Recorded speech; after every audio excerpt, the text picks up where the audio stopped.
mga katigangers. Itong mga chem goods nito ay ini-ignore ko. Kaya lang nakita ko kasi coconut pineapple. Kaya lang sparkling water naman yan. Kaya sabi ko, tikman ko nga ito. Kasi hindi ako umiinom ng mga ano dito eh.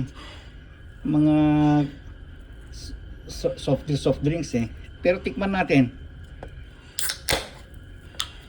kung anong lasa. No, naka-gloves pa ako.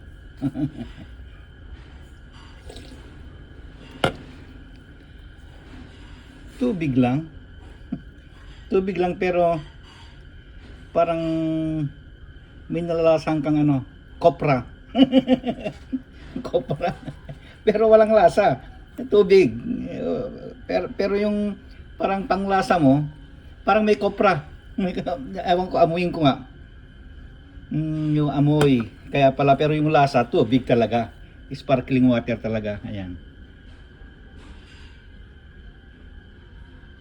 Pumunta ko sa piscina, may mga soda doon na nakababad sa yelo, kaya sa ice.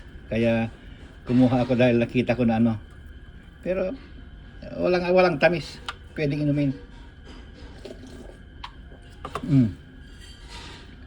Pero yung malalasa parang ano yung kopra. Pero yung pineapple parang nada. Okay, yun lang. Tubig lang, pwedeng inumin.